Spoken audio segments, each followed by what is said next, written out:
Hi students मास lifestyle आपण स्वागत। आज आम देखा नवम श्रेणी हॉलिडे होमवर्क 2025 बा ग्रीष्मकालीन गृह कार्य। से ग्रीष्मकालीन गृह कार्य आज देखा आम जियोग्राफी एंड इकोनॉमिक्स देखा। तो से जियोग्राफी दि जाइए कौन 6टी क्वेश्चन दि जाइए और से 6टी क्वेश्चन को आज आम सविशेष आलोचना करवा। ता पूर्व कही रखी जो पिला आम चैनल को नुआ आसीच से आम चैनल को शीघ्र सब्सक्राइब कर, लाइक कर, ता सहित सांग मानक शेयर कर।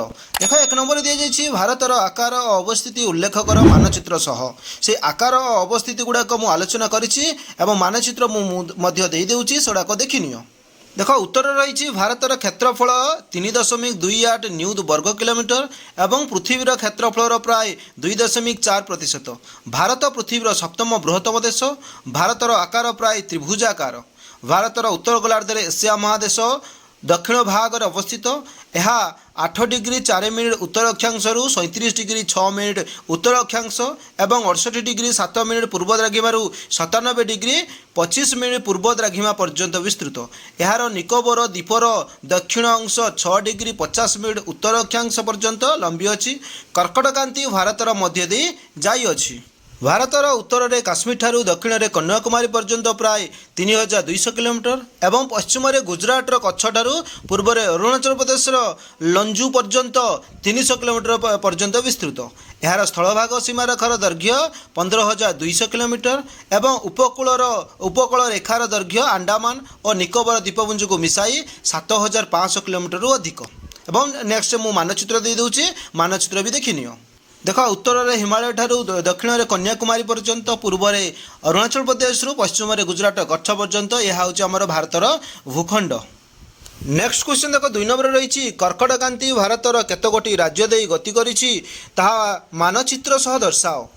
कर्कटक्रांति भारतर केतोटी राज्य दे जाइछि देख गुजरात, मध्य प्रदेश, छत्तीसगढ़, झारखंड, पश्चिमबंग, त्रिपुरा, मिजोराम यही सब राज्य दे कर्कटक्रांति जाइछि। मानचित्र मु नेक्स्ट पेज रे दे दूछि। देख कर्कटक्रांति क्यों क्यों राज्य दे जाइछि। प्रथम जाइछि देख गुजरात दे जाइछि, तापरे मध्य प्रदेश, तापरे होछि छत्तीसगढ़, तापरे होछि झारखंड, वेस्ट बेंगल, ता सहित त्रिपुरा एवं रही मिजोराम यही सब राज्य दे जाइछि। कौन कौन जाइछि सेगुड़ाक दे देउछि देखिनियो। नेक्स्ट क्वेश्चन रही देख 3 नंबर क्यों रेखा को भारतर प्रधान मध्याह्न रेखा हिसाब से निया जाइछि। यह क्यों क्यों राज्य दे गति करिछि दर्शाओ। आम देशर विभिन्न स्थान में समय संक्रांतीय भिन्नता को दूर करने 82 डिग्री 30 मिनिट पूर्व द्राघिमा रेखा को भारतर प्रमाण मध्याह्न रेखा बा मध्यन्दित रेखा भाव में ग्रहण करा जाइछि। भारतर प्रधान मध्याह्न रेखा उत्तर प्रदेशर मिर्जापुर उपर दे कल्पना करा जाइछि। उत्तर प्रदेश कौन कौ राज्य दे जाइछि पचारि। उत्तर प्रदेश, छत्तीसगढ़, ओडिशा एवं आंध्र प्रदेश दे मध्यन्दित रेखा जाइछि। ता मानचित्र नेक्स्ट पेज रे दे देउछि। देख मध्यन्दित रेखा बा मध्याह्न रेखा जाइए देख नालिया जो डट डट दि जाइए सेटा हूँ आमर मध्याह्न रेखा बा मध्यन्दित रेखा सेटा को देखिनियो जहाँकि आमर जाइए उत्तर प्रदेश, छत्तीसगढ़, ओडिशा एवं आंध्र प्रदेश दे जाइए। नेक्स्ट क्वेश्चन 4 नंबर देछि भारतर मूल भूखंडर पूर्वतम, पश्चिमतम, उत्तरतम और दक्षिणतम स्थानर नामगुड़िक मानचित्र रे दर्शाई लेख। देख भारतर मूल भूखंडर पूर्वतम स्थान अरुणाचल प्रदेश, पश्चिमतम स्थान कच्छ गुजरात रे, उत्तरतम स्थान काराकोरम पर्वत श्रेणी रे एवं दक्षिणतम स्थान कन्याकुमारी रे अवस्थित। भारतर पूर्व पश्चिम विस्तार 3000 किलोमीटर एवं उत्तर दक्षिण विस्तार 3200 किलोमीटर। अर्थात भारतर 30 डिग्री पूर्व पश्चिम द्राघिमा रेखीय विस्तार जोगु पूर्वतम और पश्चिम स्थान मध्य स्थानीय समय व्यवधान 2 घंटा ताहा दे दी मानचित्र सह। मानचित्र नेक्स्ट पेज रे दे दूची। देख पूर्व ये अरुणाचल प्रदेश रही, पश्चिम में गुजरात कच्छ पर्यंत रही। तार दूरता केते रही ना 3000 किलोमीटर एवं ऊपर रही कौन जम्मू काश्मीर रही काराकोरम पर्वत श्रेणी और सेठारू दक्षिण थी कन्याकुमारी पर्यंत हूँ 3200 किलोमीटर। बुझेगा कि नहीं। यह हूँ भारतर मूल भूखंड। नेक्स्ट क्वेश्चन देख 5 नंबर रही अर्थनैतिक विकासर अर्थ और संज्ञा लेख। तो यह रही आमर जहाँकि अर्थनीति विषय रही भूगोल रे, तो सेटार मु उत्तर दे देछि देखिनियो।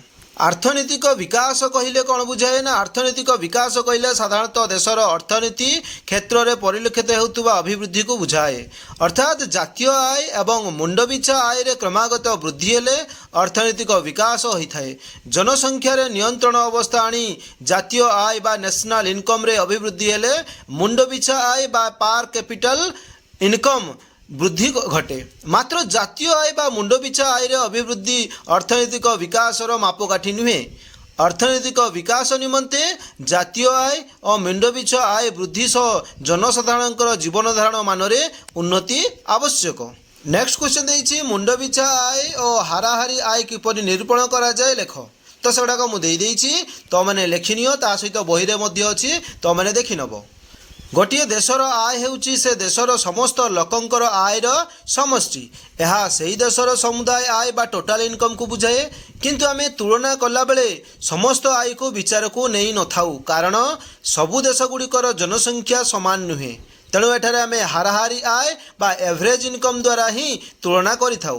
ହାରାହାରି ଆୟ କେମିତି ବାହାର କରାଯାଏ ନା ହାରାହାରି ଆୟ ଇଜୁଗାଲ ଟୁ ସମୁଦାୟ ଆୟ ଡିଭାଇଡ୍ ବାଇ ସମୁଦାୟ ଜନସଂଖ୍ୟା। ଯେଉଁ ଦେଶର ଆୟ ଇନକମ୍ କରାଯିବ ବାହାର କରାଯିବ ହାରାହାରି ଆୟ, ତାକୁ ସମୁଦାୟ ଆୟରୁ ଜନସଂଖ୍ୟା ଯେତେ ଥିବ ତାର ଡିଭାଇଡ୍ ବାଇ କରିଦେଲେ ବାହାରିଯିବ। ଏହି ହାରାହାରି ଆୟକୁ ହିଁ ମୁଣ୍ଡ ପିଛା ଆୟ ବା ପାର କ୍ୟାପିଟା ଇନକମ୍ ବୋଲି କୁହାଯାଏ। ବୁଝିହେଲା କି ନାହିଁ? ଏଇଠି ତ ସରିଲା ଆମର ଭୂଗୋଳ ସରିଲା। तो सेत पर्यंत विदाय दिंतु। जो पिला आम चैनल को नुआ आसीच से आम चैनल को शीघ्र सब्सक्राइब कर, लाइक कर, ता सहित सांग को शेयर कर।